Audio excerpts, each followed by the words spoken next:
Hola, ¿qué tal a todos? Muy, pero muy buenas. Bienvenidos a una nueva emisión de su espacio En Profundidad, un programa de teletica.com, donde tomamos un tema de trascendencia nacional o internacional y lo desarrollamos, como dice nuestro nombre, en profundidad. Quienes nos han estado siguiendo estas últimas semanas, hemos estado conversando con precandidatos y una precandidata para conocer sus propuestas poco antes de que se realicen dos convenciones importantes. Hay varios partidos políticos, por supuesto, que van a varias agrupaciones políticas que buscarán alcanzar la presidencia en el 2022, pero las actividades más cercanas, por ejemplo, en junio, son dos: Liberación Nacional, y también poco más adelante estará la de la Unidad Social Cristiana. Por eso hemos estado conversando con aspirantes verde y blancos y rojiazules para conocer principalmente sus propuestas, porque aquí es más que hablar digamos, temas propios de la convención o las convenciones. Lo que vamos a conocer es un poco las propuestas, y es el espacio tal vez apropiado porque podemos conversar bastante rato sobre propuestas, y no solo sobre enunciados, sino cómo conseguir esas propuestas. Hoy tengo el gusto de contar con la compañía de don Pedro Muñoz. Don Pedro Muñoz, que ya lo tenemos en pantalla, es un aspirante del partido Unidad Social Cristiana, junto con doña Linet Sabrío y Erwin Macís, a quien ya conversamos hace una semana con el señor Macís y hace 2 semanas, me parece, con doña Linet. Hoy tenemos el gusto de conversar con don Pedro Muñoz, a quien lo primero que hago es saludarlo, decirle muchas gracias por aceptar nuestra invitación, don Pedro. Encantado de estar aquí para hablar sobre mis propuestas en profundidad. Muy bien, don Pedro, muy bien. Ahí vemos que teníamos al inicio un pequeño problema técnico que me parece que está solucionado. Por lo menos en este momento no está dando problema la conectividad y esperemos que así sea. Don Pedro, para ir aprovechando el tiempo, y yo siempre se lo he dicho a las demás personas con las que he conversado, yo sé que el país enfrenta muchos problemas, tiene muchos frentes abiertos y se ocupa una solución o varias soluciones para cada uno de esos problemas.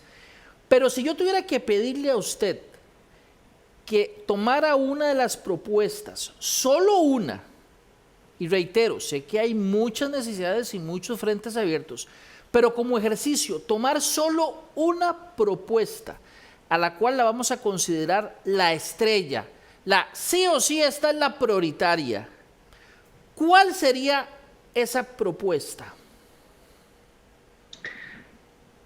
Renegociar la deuda pública. Renegociar la deuda pública. Renegociar la deuda pública. Esa es una de un banco de 3 patas. Pero como usted me está pidiendo una, usted me está pidiendo la prioridad, entonces la pata más importante de ese banco de 3 patas es renegociar la deuda pública. Actualmente el gobierno le debe a sus millones de dólares a una tasa promedio de 7%. Eso significa que pagamos más de 3.000 millones de dólares solo en intereses al año. Eso es como que usted, usted es un empresario, usted es una casa, todo lo que usted está generando se le está yendo en pagar los intereses y en amortizar la deuda. No hay absolutamente nada que podamos hacer nosotros, mejorar los ingresos, reestructurar el Estado, si nosotros no bajamos la carga financiera. Lamentablemente, este gobierno no lo está haciendo. El 3 de agosto del año pasado, el ministro de Hacienda actual fue al plenario legislativo, nosotros lo llamamos, lo interpelamos. Ahí yo le pregunté al ministro de Hacienda, a don Elian Villegas, que si se estaba haciendo algo para renegociar la deuda pública. Me contestó que no. A la fecha no se está haciendo absolutamente nada. A diferencia de los años 80, en Costa Rica hoy la deuda pública mayoritariamente está en manos de acreedores locales. En los años 80, usted es muy joven, usted no se acuerda de esa parte, en los años 80 la deuda pública era con acreedores internacionales. Hoy tenemos la ventaja de que podemos sentarnos a hablar con ellos, con los acreedores locales, para renegociar la deuda interna. El 77% de la deuda interna es deuda local. Listo. ¿Me escucha ahí, don Pedro? ¿Me escucha? Lo escucho perfectamente. ¿Cómo la renegociaría? Exactamente cuáles serían los pasos a seguir. Hay que sentar a todos los acreedores locales en una mesa. A todos al mismo tiempo. No se vale llamarlos individualmente, bilateralmente. Y hay que decirles que la deuda que está a corto plazo debe pasar a largo plazo. Y la deuda que está más cara debe reducirse. Esto es algo que le beneficia también a los acreedores, porque a los acreedores no les conviene que el país les incumpla. Entonces, este negocio es un negocio ganar-ganar. No se trata de dejar de pagar el principal. No se trata de dejar de pagar la deuda. Se trata de darle oxígeno al gobierno para que el gobierno pueda tener menos pagos por intereses y menos pagos por amortización todos los meses, todos los trimestres, todos los años. Don Pedro, decía usted que la silla tenía, me pareció, 3 patas. ¿Es así?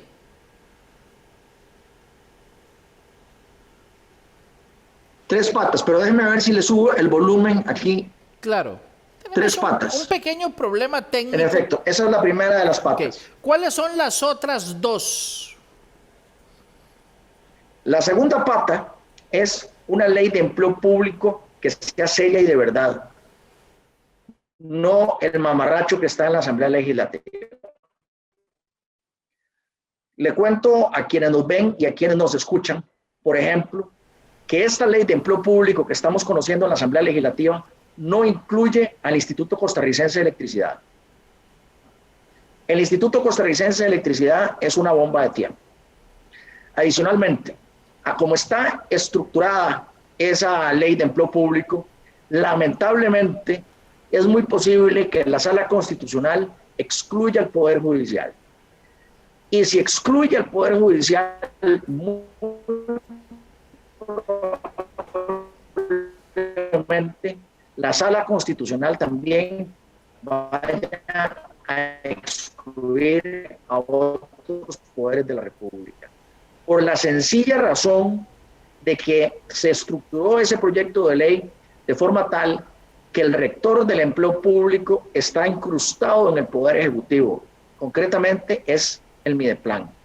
No se puede concebir que el Mideplan sea el rector del empleo público para el Poder Judicial, para el Tribunal. Entonces, esa ley de empleo público hoy ya de por sí excluye al ICE.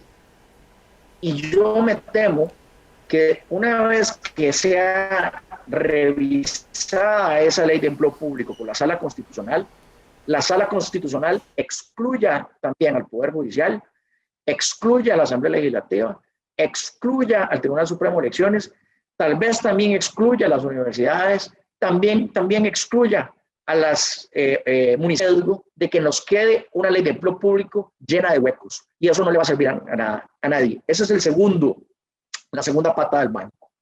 Y cuando usted quiera, le puedo contar sobre la tercera pata del banco. De una vez, de la tercera pata, nada más que vamos a tratar, porque yo creo que ya los que nos están siguiendo han notado un pequeño retardo en la transmisión. Entonces vamos a seguir. Si hay algún problema, ya estamos coordinando tal vez que solucionarlo con una llamada telefónica.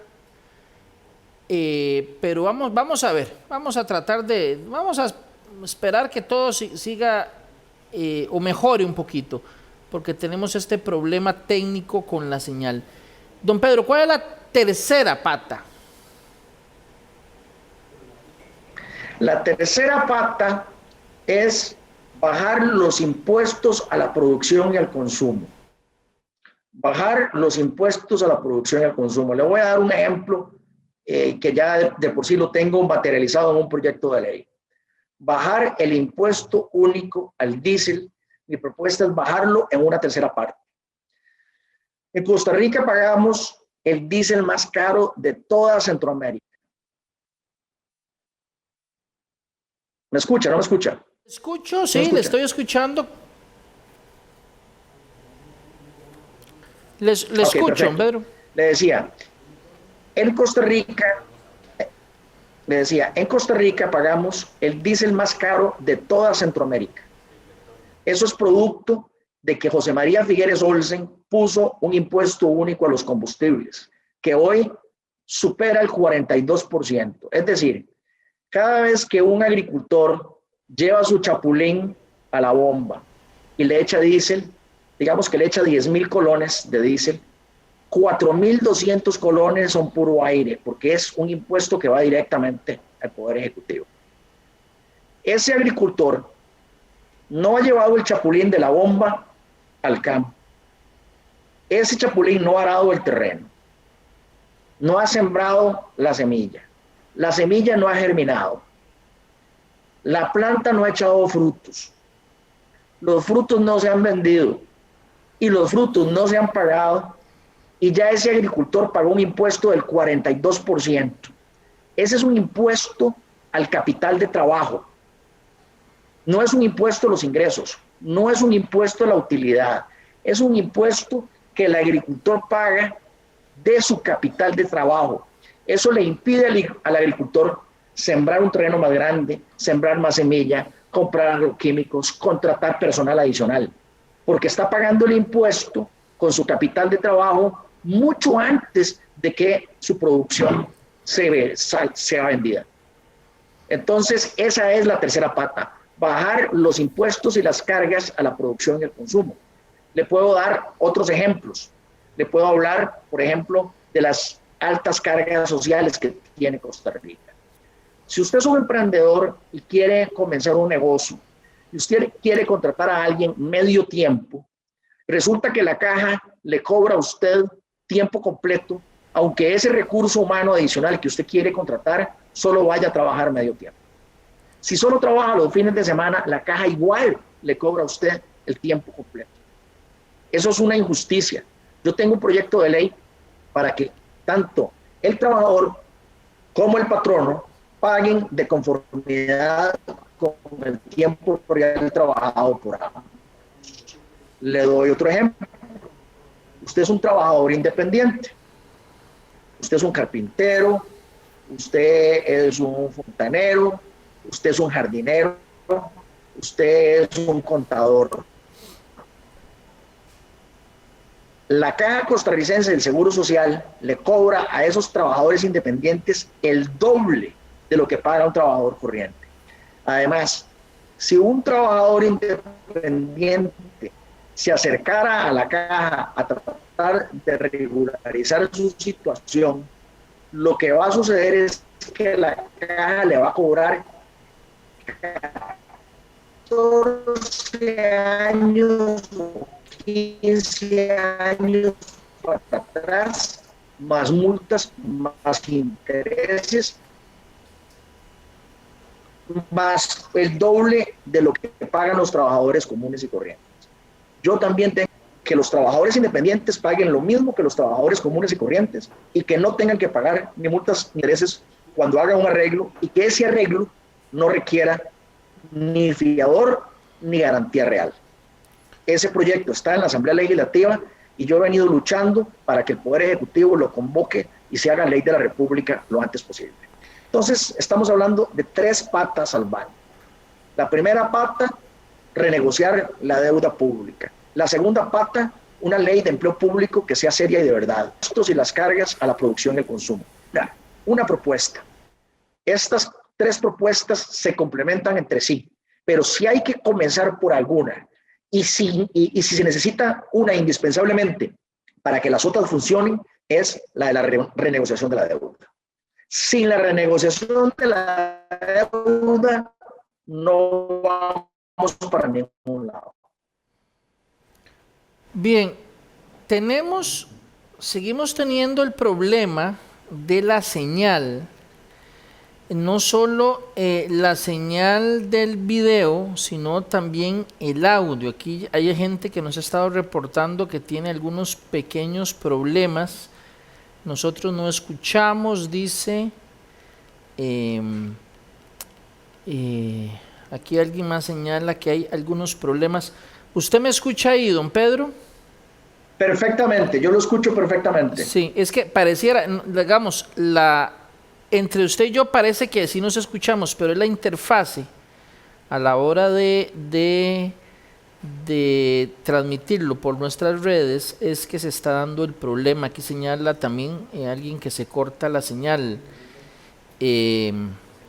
Vamos a ver. Don Pedro, le entiendo, ahora bien, pero con respecto a la última pata, o la pata que señalaba, digamos, el tema de disminución de algunos impuestos, alguien, cuando sale siempre la idea de disminuir impuestos, aparece también la tesis de que es plata que deja de recibir el Estado, que está destinando para el pago de algunos servicios o de algunos salarios o de X o Y cosa, y que, digamos, llegar y decir, no, bajemos aquí, y entonces la gente, los que manejan la plata y están encargados de hacer los pagos dicen, bueno, ¿de dónde saco la plata que me daba X o Y impuesto para pagar eso? Si se reduce, digamos, algunos impuestos como los que usted mencionó, ¿cómo hacemos? ¿De dónde saca la plata? ¿Se acuerda de la primera pata? Sí, señor. Por eso, esa es la primera pata. Usted necesita bajar el gasto financiero. Bajando el gasto financiero, el gobierno va a tener más oxígeno. Esa es la primera pata. Por eso comenzamos por esa primera pata. Y por eso yo dije que no se pueden hacer las otras propuestas si usted no hace la primera pata. Eso en primer lugar. Le hago una pregunta. ¿Usted corre más rápidamente cuando tiene peso o cuando no tiene peso extra? Bueno, obviamente cuando no tengo peso extra. Cuando no tiene peso extra. Entonces la lógica es que quitándole peso a los costarricenses, un impuesto a la producción al consumo, los costarricenses van a poder correr más rápidamente. Eso significa que van a poder invertir más rápidamente, que van a poder consumir más rápidamente, que la economía va a estar dando vueltas más rápidamente, que va a haber más contrataciones. Esa otra parte del hueco se llena en el mediano y en el largo plazo a través de un mayor dinamismo de la economía. Por eso la tercera pata. Pero yo fui absolutamente franco con usted de que la primera pata, la pata que necesitamos para darle oxígeno al gobierno es bajar la carga financiera. Y si no renegociamos la deuda interna, la deuda pública, que en su mayoría es deuda interna, no podemos acometer la pata segunda ni la pata tercera. Por eso ese orden, y por eso yo le agradezco que usted me haya preguntado primero que estableciera yo una prioridad, y esa prioridad entonces es la deuda interna. Sí, porque sobre ese punto, como usted bien lo dice, si no consigue la primera pata, las otras no sirven. No sirven. Así es, yo soy absolutamente franco. Y le voy a decir una cosa, en política el orden de los factores sí altera el producto. En política el orden de los factores sí altera el producto. En este caso, si no renegociamos la deuda pública, es muy poco lo que podemos hacer. Esa es la prioridad. Y lamentablemente este gobierno está desperdiciando el tiempo y no está haciendo eso. Ok, vamos a pasar a algunos temas que aquí yo tenía anotados y que han sido motivo de preocupación. Un día sí y otro también. Y voy, digamos, por los más actuales. El narcotráfico, la penetración del narcotráfico. Lo estaba conversando un día de estos con el productor de Teletica.com y de 7 días, que me decía, caramba, es que ahora detienen a policías del organismo de investigación judicial sospechosos de ser parte de una banda, y ocurrió en el último mes 2 casos, ¿verdad? También hay, bueno, ahora investigaciones, gente que va al Congreso, a la Asamblea Legislativa a visitar, Digamos, eso levanta, por supuesto, una preocupación entre la ciudadanía. En fin, el narcotráfico tal vez ha perdido protagonismo en la agenda mediática por que el COVID obviamente lo ha tomado. Pero si nos ponemos a hilar delgado, el narcotráfico es, antes del COVID una enorme preocupación, y ahora con COVID tal vez no lo visibilizamos tanto, pero es una enorme amenaza. ¿Qué se puede hacer en ese tema? Hay que hacer una limpia en el Poder Judicial. El principal problema es el Poder Judicial. En Costa Rica, absolutamente todos los magistrados de Costa Rica han sido reelectos. Eso de tener magistrados vitalicios, de hecho, es una barbaridad. Yo he denunciado que existen dos clanes en la Corte Plena. Y yo he denunciado públicamente que la Corte Plena es un desastre. Cuando yo lo hice, el presidente de la Corte Suprema de Justicia se me vino en contra mía y me dijo: señáleme usted de qué está hablando, lo emplazo para que lo haga. 48 horas después, 24 horas después, desde el plenario legislativo, yo denuncié cómo Fernando Cruz, el presidente de la Corte Suprema de Justicia, había premiado injustificadamente a una fiscal, a doña Berenice Smith, utilizando su doble voto para darle una jubilación que no se merecía. Luego, los mismos tribunales de justicia le quitaron esa jubilación. Esto es corrupción al más alto nivel, al nivel del presidente de la Corte Suprema de Justicia. Yo lo denuncié, y si no lo hubiera denunciado yo, ese acto de corrupción hubiera permanecido. Yo voté en contra de la reelección de Fernando Cruz. De hecho, he votado en contra de la reelección de todos los magistrados que se han presentado para la reelección de la Corte Suprema de Justicia, incluyendo al mismísimo presidente de la Corte Suprema de Justicia. El problema arranca ahí. La Corte y el presidente se me vino encima, se me vino en mi contra, no solamente cuando yo denuncié ese tema, sino cuando la Corte no quería sujetarse a la regla fiscal. Y también el tema de las pensiones y de los altos salarios en la Corte hace que ellos se sientan que están por encima de la ley. El problema número uno del narcotráfico arranca en el Poder Judicial. Y le quiero decir una cosa más: los diputados le tienen miedo y los políticos le tienen miedo al Poder Judicial. Yo no le tengo miedo al Poder Judicial y por eso lo he enfrentado en varias ocasiones, incluyendo las que yo acabo de explicar. Ahora bien, así que el problema arranca ahí. Pero vamos a ver. El problema arranca ahí en el Poder Judicial. Claro, don Pedro, pero no me dijo una propuesta. Acordémonos que esto es propuestas. ¿Qué proponen el tema del combate al narcotráfico? Porque me terminó hablando del Poder Judicial.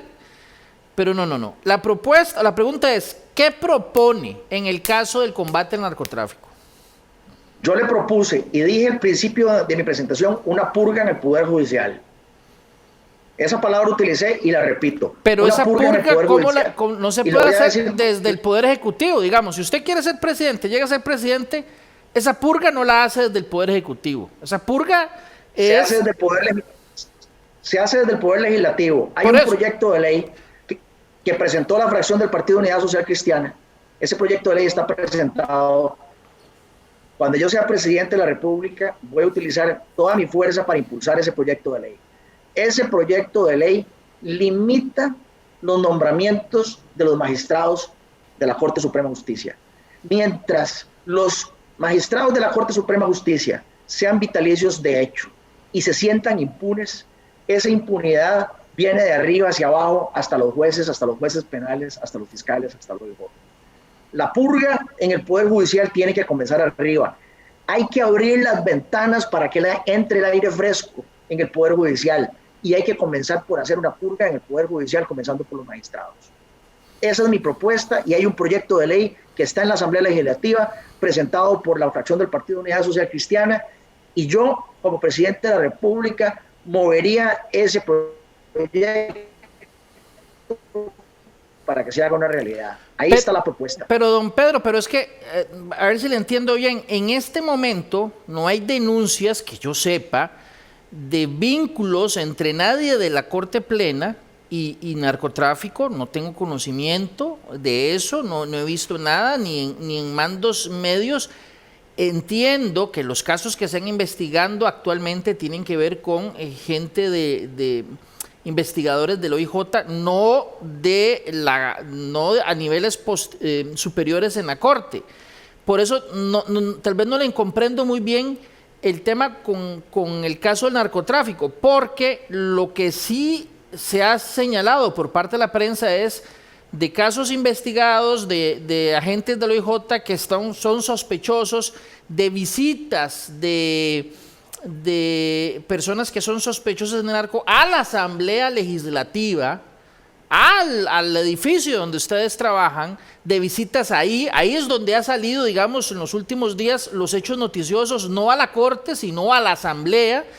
Y en el caso del OIJ, a niveles de investigadores, no a ese nivel. Por eso retomo la pregunta. En el caso, usted plantea que hay un proyecto en la Asamblea Legislativa, pero sería al final la decisión de la Asamblea Legislativa, no la decisión de quien esté en zapote en el Poder Ejecutivo.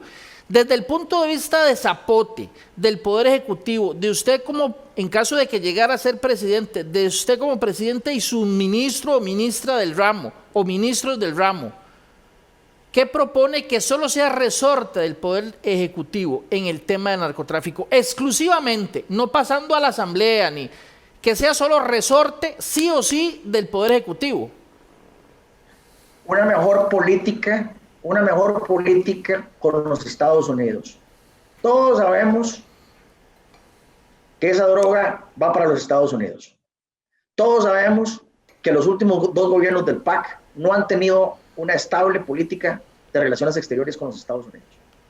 Todos sabemos que es en Estados Unidos donde se consume esa droga, y todos sabemos que además el país donde más se consume y más se lava dinero se llama los Estados Unidos de América. Entonces necesitamos una política real con los Estados Unidos, una política exterior real con los Estados Unidos, y eso es lo que no ha habido. No es casualidad, Rodolfo, que el canciller de los Estados Unidos viene para Costa Rica el 1 de junio. No es casualidad. Y vea, el 1 de junio es la próxima semana, es el martes de la próxima semana. Tan tengo razón yo, Rodolfo, que el canciller de los Estados Unidos va a estar aquí la próxima semana, después de que dos gobiernos del PAC han estado distantes, absolutamente distantes de los Estados Unidos, porque les caía mal Trump. Lo siento, ese era el presidente de los Estados Unidos con quien había que coordinar en aquel momento. Y estamos pagando hoy la falta de esa política exterior. Pero no quiero, habiéndole contestado la pregunta puntual que usted me hizo, yo quiero decirle que esa desfachatez que hay en Costa Rica, en el Poder Judicial, jueces, Rodolfo, usted lo sabe muy bien, jueces que están viendo el WhatsApp en un juzgado y que por estar viendo el WhatsApp en un juzgado tienen que soltar a los acusados. Eso es una desfachatez. ¿Y sabe por qué se da eso? Además de otro montón de errores. ¿Sabe por qué se da eso? Porque son parte de la red de cuidado que viene desde la Corte Plena. Esa impunidad, esa desfachatez en el Poder Judicial y en el OIJ viene desde ahí. Y hay dos clanes, y yo lo he dicho con todas las palabras, hay dos clanes en la Corte Plena. Antes estaba, digamos, la parte de José Manuel Arroyo y la parte de Carlos Chinchilla. Y ahí había una guerra de guerrillas. Y usted sabe qué pasó con Celso Gamboa. ¿Usted sabe qué pasó con Celso Gamboa? Era magistrado y pertenecía a uno de los dos clanes. Eso es lo que sucede, y a mí no me da miedo señalarlo, Rodolfo. Por eso el tema de hacer una purga en el Poder Judicial no es un tema menor. Y yo me caracterizo, Rodolfo, por decir la verdad y decir las cosas de frente. Y esto que estoy diciendo ahora en su programa no es la primera vez que lo digo, y lo he dicho desde el plenario y lo he dicho en otros medios. Pero volviendo a su pregunta, para que no crea que estoy evadiendo su pregunta, no se puede combatir el narcotráfico en Costa Rica si no tenemos una relación diplomática estable con los Estados Unidos, y esa relación diplomática estable con los Estados Unidos no ha existido, y por eso es que viene el canciller de los Estados Unidos la próxima semana aquí, el próximo martes. Don Pedro, hace unos días presentamos en 7 días, en el programa 7 días, un reportaje sobre las opciones que se han barajado a través del tiempo en el tema del precio de los combustibles y el esfuerzo para disminuir el precio de los combustibles. Entonces explicó ampliamente que una de las opciones es eliminar el impuesto. Entonces salen las autoridades de Hacienda diciendo que con ese impuesto se financian muchísimas cosas, lo cual es cierto también, ¿verdad? Hay alguien que plantea también que la exploración de recursos naturales, especialmente petróleo, podría significar una disminución en el precio al final. Hay gente que se opone, me parece que el presidente del Recope en ese momento señaló que la opción que había tomado el país era otra, no la exploración, sino una muy distinta. También se ha hablado de si se abre el monopolio, si hay una, digamos, una mayor participación con varios actores y no con solo uno, podría haber una disminución. En fin, hay varias opciones que se han barajado para disminuir el precio de los combustibles. ¿Usted qué piensa de esas opciones? O si tiene otra en particular que usted dice, esta es la que sirve o no sirve para solucionar el tema del precio de los combustibles en Costa Rica.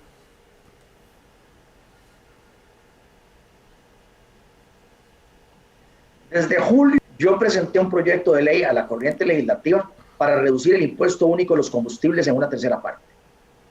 Desde julio del 19.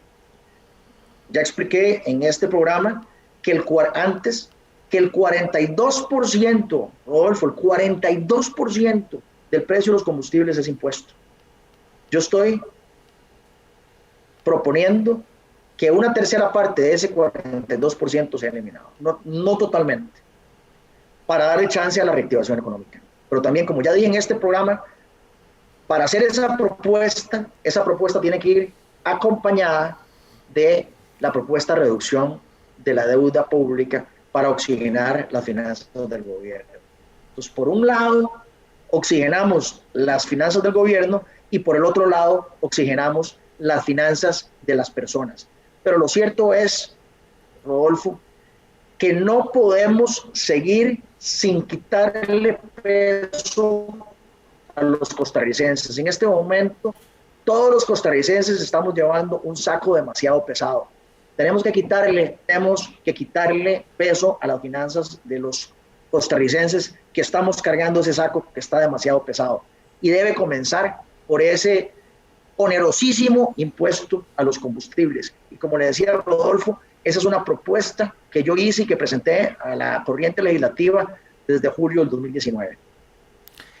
¿Usted no ve con buenos ojos la exploración y explotación de recursos naturales en Costa Rica? Como, digamos, se ha dicho que hay petróleo y que el gas. ¿Esa no es una opción en este momento para usted? ¿No la ve como una opción? No, yo sí lo veo como una opción, pero eso no es un tema a corto plazo, Rodolfo. Nosotros tenemos el agua hasta acá. El peso que llevamos los costarricenses sobre nuestros hombros ya no lo aguantamos. Nosotros no tenemos chance para esperar a hacer una exploración que entre una respuesta. Nosotros necesitamos soluciones de corto plazo. Y la solución de corto plazo para darle respiro a los costarricenses en el tema de los combustibles es reducir el impuesto único a los combustibles, comenzando con una reducción al impuesto único al diésel. Entonces no es que yo esté en contra, pero así como usted con toda razón me preguntó al principio del programa, me pidió que priorizara, ¿se acuerda? Usted me dijo, priorice. En relación con este tema también hay que priorizar. Y este es un tema que es urgente.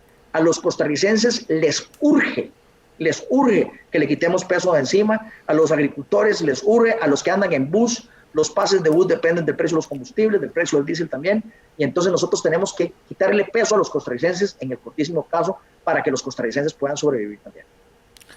Don Pedro, la informalidad, muchísima gente, ya lo hemos analizado en otras oportunidades en varios espacios, está en informalidad en el tema del empleo. ¿Hay forma de reducir la informalidad? ¿Hay algún proyecto específicamente que sea? Y cuando yo lo planteo, yo sé que uno podría decir, bueno, en la asamblea presenté X o Y proyecto, pero ojo al ejercicio, desde el Poder Ejecutivo. Por supuesto que el Poder Ejecutivo puede en sesiones extraordinarias decir, dele prioridad a este proyecto, analíceme más ¿verdad? Pero desde el punto de vista del Poder Ejecutivo, ¿hay algo que se puede hacer en la informalidad? Sin lugar a dudas. Lo primero, no subir el cobro del IBM, que se quiere subir ahora del 10% al 15%, para empezar a hablar, ¿verdad? Usted vio la semana pasada, creo que fue, que hay una propuesta del Poder Ejecutivo para subir el IBM. Eso lo que va a hacer es empujar a más gente a la informalidad. Segundo lugar, yo ya hablé en este programa sobre el tema de que los trabajadores independientes pagan el doble que los trabajadores corrientes. Eso proviene de un reglamento de la Caja Costarricense de Seguro Social. Como la Caja Costarricense del Seguro Social no quiere enmendar su error, entonces nosotros nos vimos obligados, yo me vi obligado a presentar un proyecto de ley para cambiar eso por ley. Pero estamos cambiando por ley algo que se hizo vía reglamento y algo que se podría resolver vía reglamento. Y lo que pasa, además de los temas reglamentarios y regulatorios, hay que decir que la Caja tiene una cacería de brujas, Rodolfo. La Caja está en el periodo de la Inquisición, anda persiguiendo a la gente para cobrarle. Y le voy a decir una cosa que me duele aún más, Rodolfo. Es más, no me duele, me enoja, y no digo una palabra más fuerte. Ahora los inspectores, también comienza con E, me enoja, fue la que dije, pero en la que estoy pensando también comienza con E. Como la Caja sabe, Rodolfo, que va a pasar la ley que presentamos nosotros, que le da una amnistía a las pequeñas, a las medianas y a las grandes empresas, andan los inquisidores viendo a ver cómo fuerzan a la gente a entrar en arreglos de pago, y les están cobrando y los están persiguiendo.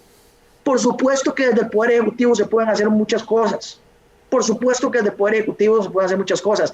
Pero la Caja debe entender, Rodolfo, que la pequeña, la mediana y la gran empresa no es el enemigo de la Caja. No lo pueden tratar como el enemigo de la Caja. Lo tienen que tratar como el aliado, porque las cuotas obreros patronales son las que pagan la seguridad social de este país. No, los pequeños, los medianos y los grandes empresarios no son los enemigos de la Caja. Y quiero además dar un dato acá. El 98% de los afiliados de la Caja son pequeñas y medianas empresas. Solo el 2%, Rodolfo, son grandes empresas. Y ese es un dato que hay que entender. Y la Caja los trata a todos ellos como si fueran sus enemigos. Entonces, Rodolfo, usted me pregunta, ¿se puede hacer algo desde el Poder Ejecutivo? Por supuesto que se puede hacer algo desde el Poder Ejecutivo. El Poder Ejecutivo tiene 3 miembros en la Junta Directiva de la Caja Costarricense de Seguro Social, además de que nombra el presidente ejecutivo de la Caja Costarricense de Seguro Social. Pero yo también voy a decir otra cosa aquí. ¿Usted sabe una cosa? Román Macaya hace lo que su gana le da ahí en la Caja Costarricense de Seguro Social. El presidente de la República ha venido hablando de combatir la informalidad y de apoyar los proyectos de ley que nosotros planteamos en la Asamblea Legislativa. Y Román Macaya le ha hecho caso omiso a las indicaciones del presidente de la República. Entonces, por supuesto que se pueden hacer cosas desde el zapote, y a mí me duele esa política de persecución, de inquisición que se hace en contra de la pequeña, la mediana y la gran empresa en este país. Don Pedro, la pandemia nos ha desnudado el tema de la educación y el acceso a las tecnologías tan dispar en nuestro país a partir del tema de la conectividad para muchachos y muchachas que están en la casa tratando de conectarse para tener la lección. En algunos lugares es buenísima la conexión, en otros ni siquiera existe. esa Como estamos desigualdad. ahorita. Sí, usted no quería decirlo, pero evidentemente usted está en un punto donde la conexión suya no está funcionando bien, porque ya que hemos revisado y son del lado de allá. Vamos a ver, ya en serio, ¿qué se puede hacer? Porque todo el mundo ha dicho, allá hay plata para usarla. Bueno, y la plata está ahí desde hace rato, pero la conectividad sigue mala. Y peor aún, la desigualdad que se vive en el tema educativo por zonas no solo es ya evidente porque el alumno vive muy lejos de una escuela y tiene que levantarse o tenía que levantarse muy temprano para atravesar una montaña y llegar a clases. Ahora ni siquiera tiene ya ese alumno la posibilidad de ir. Y esa disparidad va a hacer de aquí a unos años que algunos alumnos o estudiantes van a tener una enorme posibilidad de encontrar trabajo y otros van a tener una enorme dificultad para hacerlo. ¿Qué se puede hacer? Eso también es un problema del Poder Ejecutivo y un problema de liderazgo.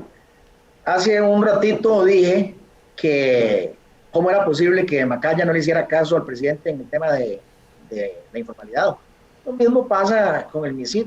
¿Cómo es que el MISID después de 3 años y cómo es que el presidente de la República viene a pedir ahora que se haga una ley de, entre comillas, alfabetización, que ya la Contraloría dijo que era innecesaria y que estaba mal construida? ¿Cómo es que ya aquí en los últimos 15 minutos del partido el presidente viene a decir ahora que le hagan una ley? No, ahí lo que faltó fue fuerza, capacidad de ejecución y liderazgo, porque ahí la plata estaba. Y le voy a decir una cosa, Rodolfo, usted que es una persona inteligente y tiene buena memoria. Hace un año, haga memoria, Rodolfo, hace un año el presidente de la República quería coger esa plata y que los diputados la cogiéramos para el bono proteger. ¿Usted se acuerda de eso? ¿Usted se acuerda de eso? Ocurrió esa discusión en su momento. Ok, entonces que no me venga a mí el presidente con cuentos, porque quería agarrar esa plata y gastarla en el bono proteger hace 365 días. Que no me venga el presidente ahora con el cuento de que necesita una ley de alfabetización, porque él quería agarrar esa plata y repartirla en bono proteger, ¿verdad? Y ahora, como nosotros los diputados no lo dejamos que repartiera la plata con el bono proteger, y como no se le fueron los 3 años, entonces ahora la manera de lavarse las manos es empujar una ley para que sea culpa de la Asamblea Legislativa y lavarse las manos. Lo que hace falta ahí, lo que hizo falta ahí fue voluntad política, fuerza, capacidad de liderazgo. Y el ejemplo es ese, Rodolfo. La historia no miente, los hechos no mienten. Hace un año el presidente de la República quería malbaratar esa plata y repartirla en el bono proteger. Los costarricenses a veces tenemos mala memoria, pero yo sé que usted no tiene mala memoria y yo ciertamente no. Bien, se nos está acabando el tiempo, pero no quería terminar sin un último tema. Hay muchos, por supuesto. Está el agro, está el turismo, por supuesto que hay muchos, pero en este momento hay uno que me gustaría que englobara turismo y agro y todo esto, porque cuando uno va, bueno, yo sé que usted es de la provincia de Guanacaste, ¿verdad? Gracias. Sé que cuando uno va a una zona alejada del Valle Central, la queja es constante. En el Valle Central se olvidan de las costas o se olvidan de la parte de la zona fronteriza, y hay una percepción, y yo creo que es muy acertada de parte de las personas que no viven en el Valle Central, que la visión del país y de la gente que llega al poder en el país es una visión valle centralista. Y un estudio podría plantear que esa ha sido una visión desde la época de la colonia española posiblemente, y que no ha cambiado. Es posible cambiar o empezar a cambiar la visión vallecentralista que existe y que agobia a la gente de las costas, por ejemplo, de Punta Arenas, de Limón, un poco más alejado en la zona norte-norte, en la zona sur-sur, en el Guanacaste de allá arriba, ¿hay forma de que se sientan más integrados? Sin lugar a dudas, tengo el honor de haber sido presidente de la Cámara Liberiana de Turismo y desde ahí logramos llevar turismo de calidad a muchas zonas de Guanacaste. Inventamos, bueno, yo no los inventé, apoyamos a quienes inventaron productos turísticos. Usted es más joven que yo, Rodolfo. No, yo creo que no. Yo creo que yo soy más viejo no que es... usted, pero dejemos que empatado. Ok, empatado. El canopy, o sea, ese era un producto que no existía y se convirtió en la cosa más popular entre extranjeros. ¿Y qué logramos con eso? Llevamos turismo a la montaña de Guanacaste, el turismo de playa, la gente llegaba a la playa, entonces ¿cómo hacíamos para llevar esos turistas que estaban en la playa, llevarlos hasta la montaña? Inventamos, bueno, yo no lo inventé, hay de hecho grandes dudas de si eso era patentable o no, pero lo cierto es que ese producto se llevó a las montañas y con eso los turistas que iban para la playa se trasladaron a la montaña. Inventamos, y ahí sí yo participé, el turismo folclórico. Yo hice en la finca de mis papás un museo donde llegaban los turistas a comer comida típica guanacasteca. Ahí yo era guía turístico, Rodolfo, porque yo hablo inglés. Y entonces les explicaba de las tradiciones y las costumbres liberianas. Ahí les cantábamos las canciones folclóricas guanacastecas.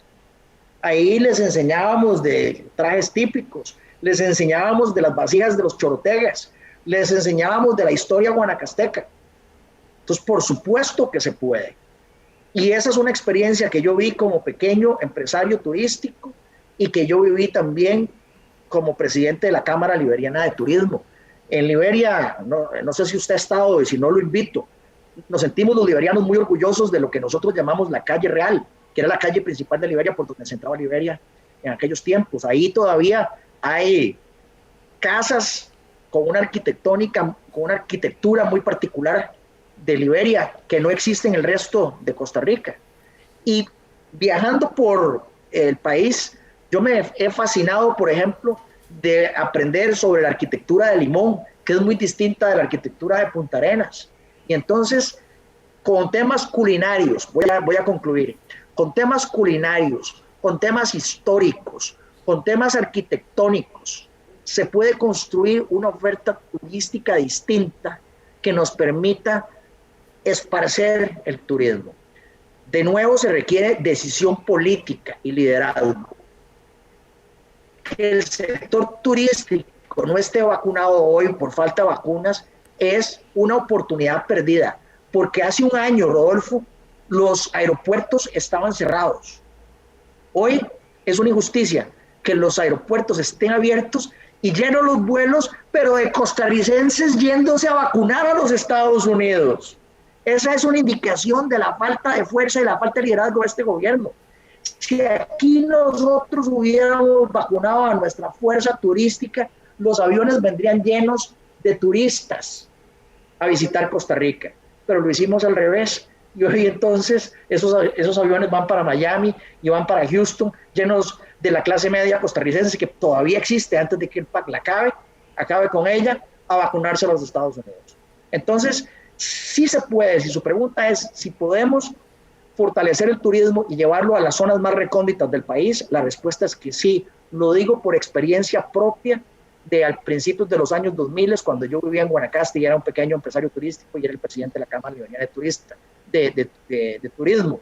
Pero para eso se requiere un Estado que sea líder y que sea inteligente y que haya pensado más bien oportunamente, y no lo hizo, en vacunar a la fuerza laboral turística en lugar de que sale el presidente de la República en Punta Arenas, que es una zona turística, con todo el cinismo del caso, para recomendarle a la clase media costarricense que se vaya a vacunar a los Estados Unidos. Don Pedro, le agradezco muchísimo que nos regalara esta hora para conversar con usted acerca de propuestas con miras a la convención de la Unidad Social Cristiana en la que participará también Inés Abreu y Erwin Macís. y que ya hemos conversado con ellos, conversamos con usted hoy. Estas entrevistas para la gente que nos sigue estarán en el micro, ya están las que hemos estado realizando en el micrositio de En Profundidad aquí en teletica.com, y la gente puede repasar no solo la de los aspirantes a la presidencia por parte de la Unidad Social Cristiana, sino también a los de Liberación. Le agradezco muchísimo, don Pedro, que nos acompañara hoy aquí en Profundidad.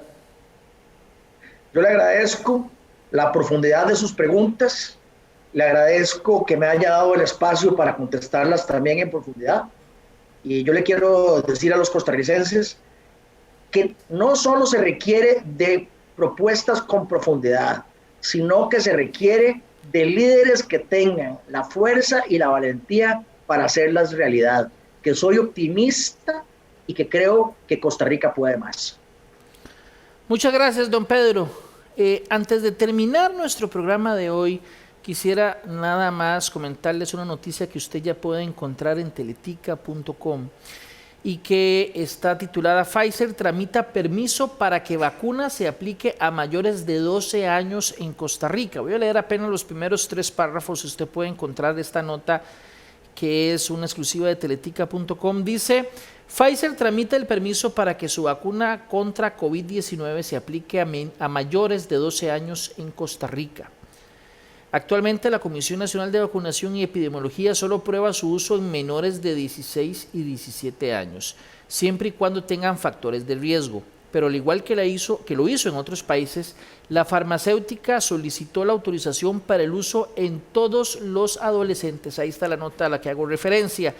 Y sigo leyendo: el día de hoy, Pfizer presentó la documentación necesaria para que la Dirección de Regulación de Productos de Interés Sanitario, que es del Ministerio de Salud, la autoridad regulatoria, pueda aprobar su uso en mayores de 12 años, confirmó el ministro de Salud, Daniel Salas, a teletica.com. Si esta instancia del Ministerio de Salud le da luz verde, la solicitud de la farmacéutica se trasladará a la Comisión Nacional de Vacunación y Epidemiología, órgano que tiene la última palabra. Esta noticia, estoy apenas leyendo un extracto de la misma, usted la puede encontrar en la página principal de teletica.com, bajo, como lo dice claramente, Pfizer tramita permiso para que su vacuna se aplique a mayores de 12 años en Costa Rica. Este programa lo repetimos a partir de las 8 de la noche de hoy, y si Dios lo permite, los esperamos en una nueva entrega de En Profundidad el próximo viernes, Dios primero. Hasta entonces.